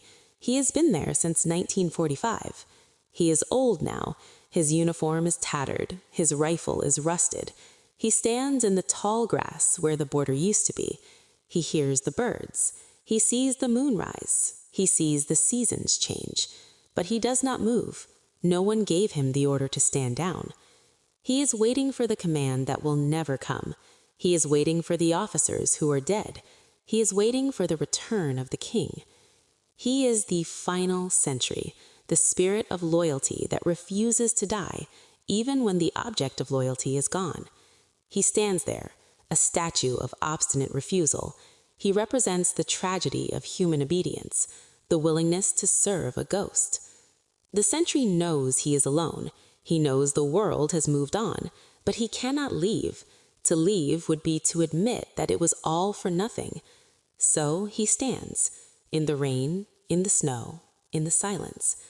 We all are that sentry. We stand on the borders of our own lives. We hold on to things that are gone. We serve ghosts of our own making, memories of lost loves, old grievances, pride in things that no longer matter. The country that disappeared overnight is inside you. It is the part of you that refuses to change, the part of you that refuses to admit defeat, the part of you that is loyal to a ghost. Let the sentry go. He has stood long enough. The night is over. The sun is rising on a world that has no use for borders. Fade to black. In the deepest winter, when the snowdrifts were as high as the roofs, something terrible happened, something that defies the laws of humanity. They were left behind. In the chaos of the flight, in the panic of the siege, children were separated from their parents, or their parents died in the snow, or the wagons were too full. So they went into the forest, the children of East Prussia. They were between the ages of 6 and 12. They were alone in a war zone. They hid in the Masurian woods. They lived in hollow trees. They lived in abandoned bunkers. They ate bark. They ate frozen potatoes stolen from abandoned farms. They drank from icy streams. They called themselves the Wolf Children. They were hunted by the Soviet soldiers, hunted by the cold, hunted by the hunger. To survive, they had to stop being children. They had to stop thinking. They had to become animals. They lost their names. They forgot their birthdays. They forgot the language of civilization. They learned to move without making a sound. They learned to hide their tracks. They learned to trust no one. Many froze to death. They were found in the spring, curled up in the moss like sleeping birds, their skin white as snow. But some survived. They wandered west, following the railway lines like pilgrims following a sacred path. They dodged the trains, they dodged the police, they stole food. When they finally reached the safety of the West, no one wanted them. They were wild, they were dirty, they had the eyes of wolves. They could not fit into normal schools, they could not fit into normal families. The wolf children are old now, or they are gone, but their legacy is a haunting stain on the history. They are the ultimate proof of the erasure, not just the erasure of a state, but the erasure of childhood. The country that disappeared overnight turned its own children into beasts, and then it abandoned them in the forest. Have you ever looked at the roads, not the chaotic, winding lanes of the medieval world, the straight lines, the Autobahn, the avenues of Berlin, the tree-lined roads that cut through the forests of the East like a knife? Prussia was obsessed with geometry. They believed in the straight line. They believed it was the shortest distance between 2 points, between order and chaos, between command and obedience. They surveyed everything. They divided the land into perfect squares. They planted the trees in straight lines. They organized the world into grids. When the country disappeared, the geometry remained. The roads are still there. But now, the straight roads have a different meaning. They are arteries of the ghost. Drive down the old Oststrasse today. It might be called something else. It might be in Poland or Lithuania, but the asphalt is the same. The trees that were planted by the Prussians are now tall and gnarled. They lean over the road, forming a tunnel. The road leads nowhere. It used to lead to a manor house. Now it leads to a brick field or to a Soviet bloc housing estate. The geometry of the landscape is a tombstone, a vast geometric tombstone covering the corpse of the old world. The straight lines remind us of the rigidity that killed them. They could not bend, they could not curve, they could not adapt. So they broke, they shattered. The forest is slowly reclaiming the geometry. The trees are pushing up through the cracks in the pavement. The wind is bending the straight lines of the hedges. Nature is correcting the mathematics. It is turning the squares back into circles. There's a strange paradox in the history of Prussian art. The architect Albert Speer, he called it the theory of ruin value. He believed that the buildings they were constructing should be designed in such a way that they would look beautiful even when they were ruins, like the temples of Greece or the Colosseum of Rome. He wanted the 1,000-year empire to leave behind aesthetically pleasing ruins. He never imagined they would become ruins so fast. He designed massive, monolithic structures made of stone, concrete, steel, stripped of ornament, heavy, brutal. He imagined a future 2,000 years hence where tourists from a new age would wander through the ruins of the German capital and marvel at the power of the ancestors. But the tourists are here now, and we don't marvel. We are horrified. The theory of ruin value worked, but the irony is bitter. The ruins are indeed dramatic. The vast Congress Hall in Nuremberg is a silent monster. The ruins of the Reich Chancellery are a scar. But they are not romantic. They are not the ruins of a heroic age. They are the ruins of a lunatic asylum. They are the architectural equivalent of a suicide note. The architect of ruins built a stage for the apocalypse. He built the backdrop for the end of the world. He wanted to create eternal glory. He created eternal shame. The ghost of the architect still walks the empty halls. He looks at his broken pillars. He sees the moss growing on the swastikas. He realizes that buildings are not eternal. Stone is hard, but truth is harder. The truth crushed the stone. History continues in the courtroom. Even today, the battle is not over. In the High Court of Germany, the ghosts are represented by lawyers. The descendants of the Hohenzollern family, the Kaisers, the children of the last general, they are still alive. They live in castles, they own land. They want their inheritance back. They want the art back, the paintings, the letters, the furniture, the thousands of items that were confiscated by the Allies and the state. The state says no. The state says, you are the heirs of criminals. You have no right to these treasures. The family argues. They say, not all of us were guilty. Some of us were just witnesses. Some of us resisted. It is private property. It is a battle over ghosts. What to do with the possessions of the dead? It is a fascinating struggle. It forces the modern world to look back at the abyss. It forces the courts to decide, can you punish the son for the sins of the father? Can you keep the ghosts of Prussia chained? The lawsuit is messy. It is ugly. It involves millions of dollars. It involves museums in Berlin and Potsdam. But it is proof that the disappearance is not complete. The lineage survives. The bloodline survives. The pride survives. The royal lawsuit is the last gasp of the aristocracy, a frantic attempt to regain the dignity that was lost in the mud of the trenches and the flames of the bombs. The court will decide, but the judgment does not matter. The very fact that they are asking means the country still exists in their minds. They are still citizens of a land that isn't there.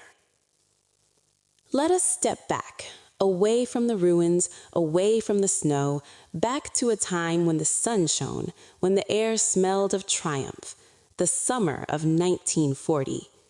France has fallen. The Prussian army, the Wehrmacht, has marched from the North Sea to the Mediterranean in 6 weeks. It is the greatest military victory in history, or so they think. In the gardens of the captured palaces, the officers drink wine. They feel invincible. They feel that the destiny of Prussia has finally been realized. They believe the world is theirs to shape. They are happy. They are young. They are fit. They are the masters of the universe. They do not know about the snow. They do not know about the retreat. They do not know about law number 2. They are living at the peak of the mountain, looking at the view. They think the view will last forever. This is the haunting part. We watch them in the old newsreels. We see their smiles. We hear their laughter. We know what is coming. We want to scream at them. Turn back, run away. The cliff is right in front of you. But they cannot hear us. They are trapped in the moment. They are intoxicated by the victory. The summer of 1940 is the ultimate tragedy, the moment of supreme illusion, the moment before the fall, the moment when the ghost of Prussia was most alive and most dead. It is the memory of this summer that makes the silence so loud, the contrast between the bright sun of the peak and the dark cold of the valley. The arrogance of the peak made the fall inevitable. They flew too close to the sun, and the sun melted their wings. In the old legends of the Teutonic Knights, there were sacred trees, oaks, huge ancient oaks. Under the oaks, they held their courts. Under the oaks, they executed justice. They believed the trees were witnesses. They believed the gods lived in the branches. Many of these oaks are still standing. They stood in the gardens of the Junkers. They lined the avenues of the cities. They stood on the battlefields. They watched the wars come and go. They watched the nations rise and fall. They saw the Prussian knights in white cloaks. They saw the black uniforms of Frederick. They saw the gray uniforms of the world wars. They saw the Red Army. They saw everything, and they said nothing. Trees do not have tongues, but they have memories. Their rings record the years, the good years, the bad years, the drought, the rain, the blood. The oak trees are the ultimate witnesses. They are the only thing left that is neutral. They are not German. They are not Polish. They are not Russian. They are just trees. But sometimes in the wind, the leaves rustle. It sounds like applause or jeering. We cut down the statues. We burned the flags, but we could not cut down the oaks. They are too big, too old, too strong. So they remain, the sentinels of the silence. If you listen to an oak tree, really listen, you might hear the voices of the dead buried beneath its roots. The roots reach down into the history. They drink the blood and the tears. They grow tall and strong on the nutrients of the past. The country that disappeared overnight is still alive in the wood of the trees. Travel is movement, but there is one journey that stopped. The train from Berlin to Königsberg. It used to be the pride of the Reichsbahn, a luxury train, the Nord Express. It was a direct link from Paris to St. Petersburg. It carried the wealthy, it carried the diplomats, it carried the mail. It was the vein of the empire. You could board the train in the evening, you would have a glass of wine in the dining car, you would sleep in a soft bed, you would wake up in the morning in the heart of East Prussia. The train does not run anymore. The tracks are gone, the stations are gone, the route is broken. There is no line between Berlin and Kaliningrad anymore. The border is closed. The midnight train is a ghost train. People still look for it in the timetables. Old men ask, when does the train from Memel leave? But there is no conductor. There is no ticket. There is no departure. The disconnection of the railway is the physical manifestation of the erasure. The continent has been stitched up with new borders, but the old scar tissue is still visible. The tracks were ripped up, leaving long, straight cuts through the forests. The train is rusting in a siding somewhere. The locomotive sits in a museum, silent and cold. It represents the flow of time that was interrupted, the river that changed its course. We are on the other side of the river now. We can look back, but we cannot return. The bridge is down. Every night when the sun goes down, the phantom army marches. They are not flesh and bone, they are shadows. They are vibrations in the magnetic field. They march on the avenues of Berlin. They march through the forests of Masuria. They march on the beaches of the Baltic. They are the veterans, the millions of soldiers who marched in formation for centuries. The instinct to march is in the DNA of the region. They do not make a sound. The boots are silent. The drums are muffled. The flags are tattered and black. They march to nowhere. They have no destination. They just march, because that is what they were made to do, to march until they died, and they kept marching after death. If you stand in the mist at dawn, you might see them, a long gray line stretching to the horizon, the ghost of the Prussian military machine. They are waiting for the final command. Halt! But the command never comes. The officers are gone. The generals are dead. There is no one left to give the order to stop. So they keep walking, through walls, through fields, through history. The phantom army is a warning. It shows us that once a machine is set in motion, it is hard to stop. The momentum of history is heavy. The country disappeared, but its weapon is still walking. The iron is still marching. We are approaching the very end, the final fade, the moment when we must walk away from the ruins and leave the ghosts to their eternity. What is the final judgment? History says Prussia was evil.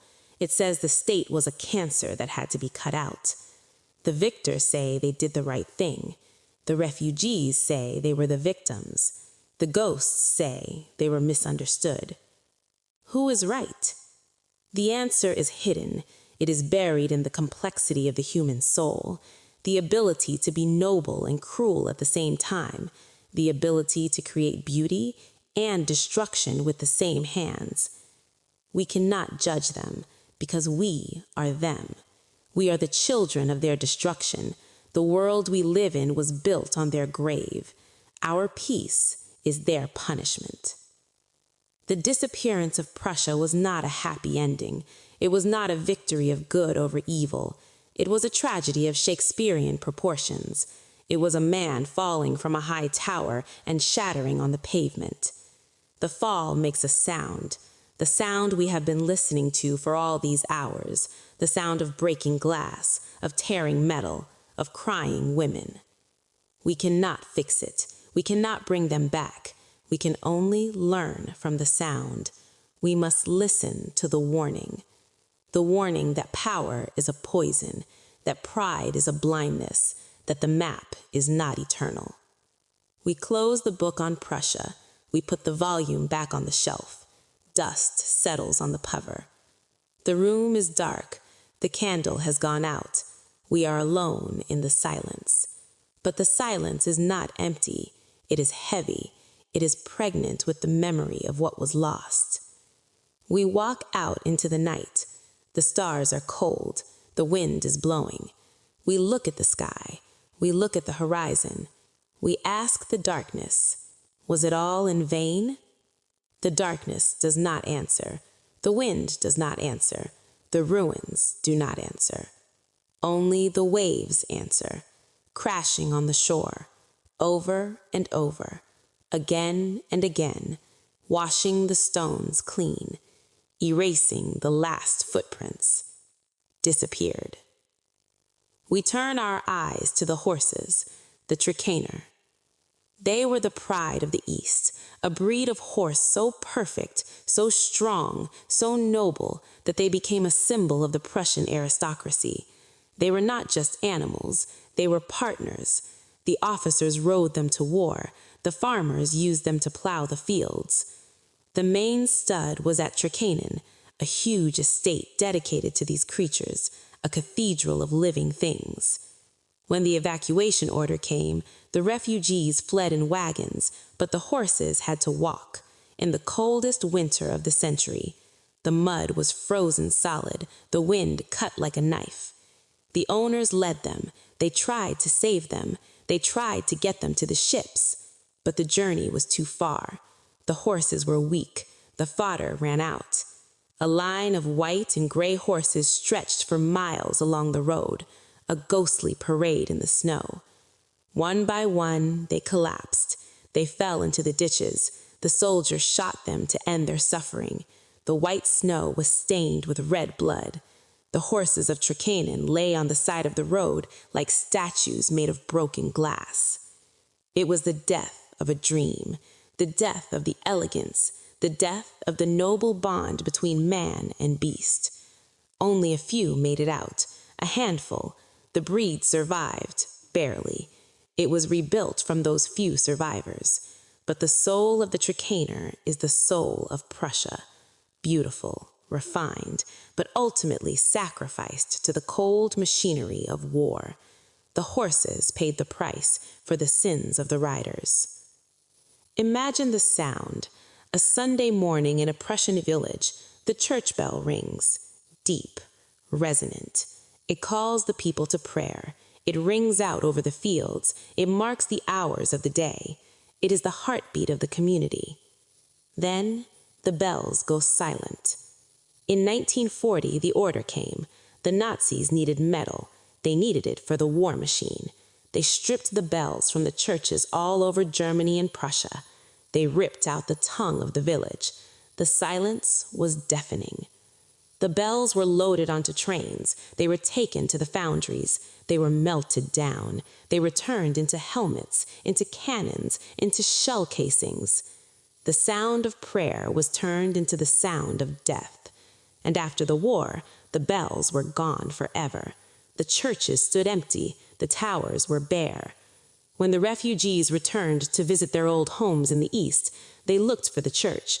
The tower was there, but there was no sound. The wind blew through the steeple, making a hollow whistling sound. The absence of the bells is the physical representation of the spiritual void. The gods had left the building. The prayers were unheard. The heavens were made of cold, empty iron. We listen to the silence of the church tower, and we hear the echo of the molten metal flowing in the dark. Prussia was iron, but it was also porcelain. The Royal Porcelain Factory in Berlin, known as KPM, produced some of the finest ceramics in the world, delicate, translucent, painted with cobalt blue scenes of the landscape. It was a contrast that defined the nation. the hard outside, the fragile inside. We find these shards today in the rubble of the cellars, on the beaches where the earth was dumped, a piece of a cup rim, a fragment of a saucer bearing the royal eagle. To hold one is a strange experience. It is light, it is sharp, it is a piece of the dinner table of a Kaiser, it is a piece of a birthday celebration, it is a piece of a quiet evening that is now gone forever. The porcelain did not survive the bombs. It shattered into millions of pieces, like the country itself.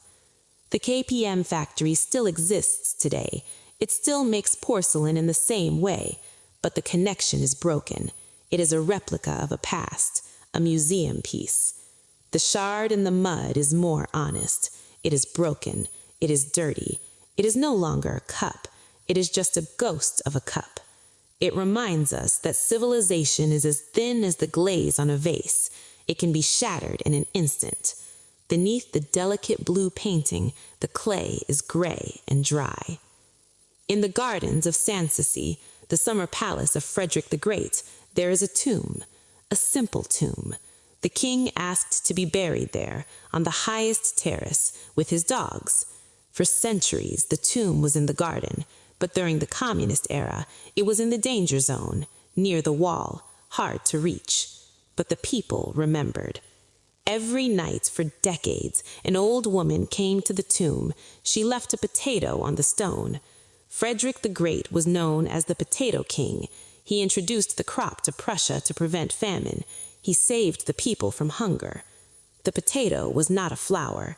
It was a food of the earth, a simple gift. When the country disappeared, when the monuments were torn down, the people did not forget the Potato King. They brought him his tribute. Today, the tomb is covered in potatoes. Tourists leave them, locals leave them. It is a strange, humble ritual. It is the symbol of the continuity of the people. The state is gone, the ideology is dead, but the gratitude for a full stomach remains. The ghost of the king eats the potatoes in the dark. It is the only offering the ghosts accept. Not gold, not diamonds, just food. Because the Prussian knows that survival is the only thing that matters. When the Red Army conquered Königsberg, they did not just want to occupy it. They wanted to paint over it. They renamed it Kaliningrad after Mikhail Kalinin, a man who never even visited the city, a man who was a Soviet bureaucrat. They tried to erase the German face of the city. They tore down the monuments, they paved over the cobblestones, they built the House of Soviets on the ruins of the castle. They treated the city like a canvas, a blank canvas for their art. But the paint never stuck. The street grid is still German. The shape of the harbor is still German.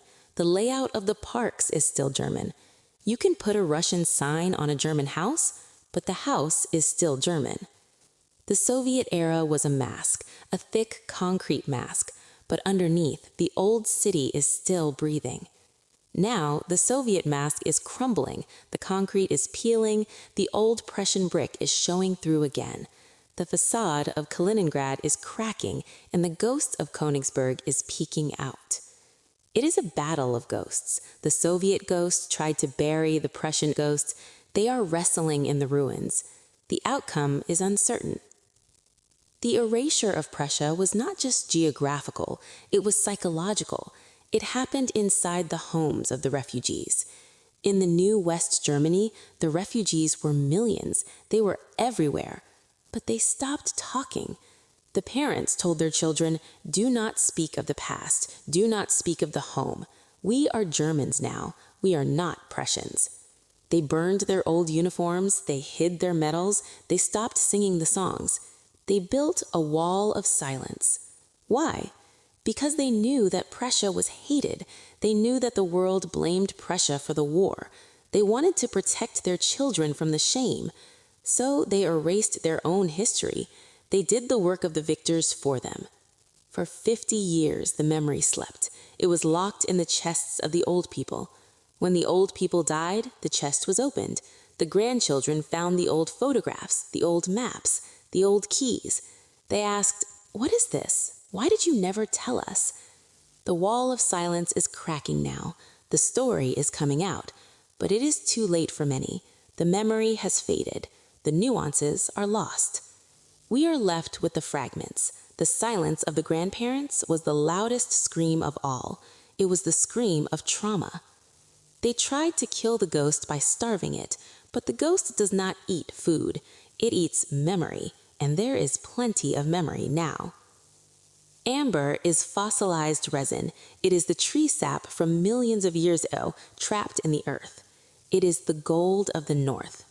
The Prussian coast was the amber coast. The storms washed it onto the beaches. The people collected it. They made jewelry from it. They made the amber room. Amber holds time. It preserves insects, leaves, drops of water. It is a window into a prehistoric past. When Prussia disappeared, the amber coast became the amber coast of Russia or Poland. But the amber is the same. The sun shines through it in the same way. The ancient insects are still trapped inside. The amber coast is a metaphor. The country that disappeared is like the insect in the amber. It is trapped, frozen, preserved in a state of suspension. It is not dead. It is just suspended. It is waiting for the stone to break. The tourists on the beach search for the yellow stones. They want a piece of the past. They want a souvenir of the lost world. They polish the amber. They wear it around their necks. They are wearing the tears of the trees. They are wearing the golden blood of the land. The amber glows. It is warm to the touch. It feels like skin. We spoke of the burning of the cities, but there was a fire that was hotter, the burning of the mind. On May 10th, 1933, in Berlin, the bonfires were lit. The students burned the books. They burned the books of Marx. They burned the books of Freud. They burned the books of Einstein. They burned the books of democracy.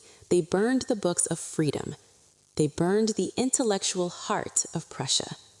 Prussia was supposed to be the land of Kant, the land of reason, but on that night, the reason was consumed by the flames. The smoke rose over Berlin. It was the smoke of the future being burned. The ghost of Prussia is a stupid ghost. It is an illiterate ghost, because the books were burned. The libraries were destroyed. The State Library in Berlin was hit by bombs.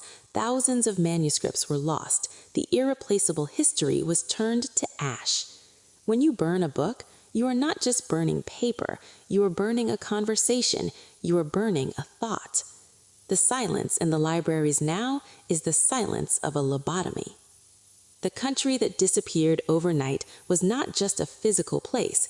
It was an idea, and the idea was murdered by its own children.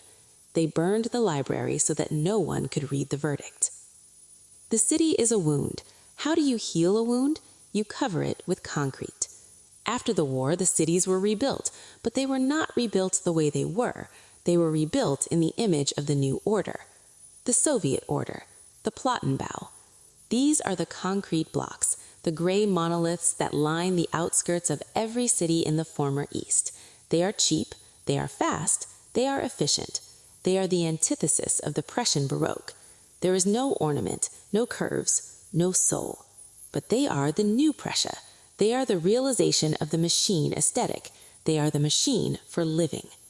The concrete phoenix rose from the ashes of the stone castles. It is an ugly bird, a gray bird with no feathers, but it is strong. It endures.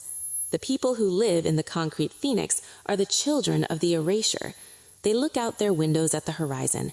They do not see the spires of the old churches. They see the same gray blocks stretching forever. This is the final insult. The land of the Iron Cross has become the land of the gray block. The romance is dead. Only the concrete remains. In the village of Ostpreußen, there was a tree, an old linden tree. It was the meeting place. But in the final days, it became a hanging tree. People hung themselves from the branches. Refugees who could not go on. Women who had lost their families. Men who had lost their honor. They chose the tree because it was strong, because it was familiar. The tree was cut down after the war. The new rulers did not want a reminder of the hangings. But the spot is still there. The grass is greener there. The flowers bloom brighter. The earth remembers the nitrogen of the bodies. It is a small private tragedy, not a grand historical event, just a man, a rope, and a tree. But these small tragedies add up. They form the true texture of the disappearance. The country did not die in a single loud explosion. It died 1,000 small deaths, 1,000 sighs in the dark, 1,000 ropes swaying in the wind. The tree of the gallows is a symbol of despair, the despair that comes when the safety net is gone, when the state stops working, when you are alone in the dark. We are coming to the last movement, the final crescendo before the ultimate silence. Imagine a ball in the winter of 1944 in the Hotel Adlon in Berlin or in a manor house in the East. The music is playing, a waltz, the Blue Danube. The couples are dancing, they are in uniform, they are in evening gowns. The crystal chandeliers are sparkling. Outside, the bombs are falling, the sirens are wailing, the windows rattle. But inside, they dance. They pretend the world is normal. They pretend the country is not burning. They are dancing on the deck of the Titanic. It is the last waltz, the final dance of the aristocracy. When the song ends, there will be no encores. They will pick up their coats. They will go out into the cold air. They will see the fires. They will start the walk into the abyss. The music stops. The orchestra packs up their instruments. The musicians melt into the crowd. The lights go out. The ballroom is empty. The last waltz is a symbol of denial, the refusal to see the end until it is too late. The country that disappeared overnight was dancing until the very last second. It was spinning and swirling, lost in a dream of its own beauty. Then the music stopped, and the ghost took the floor.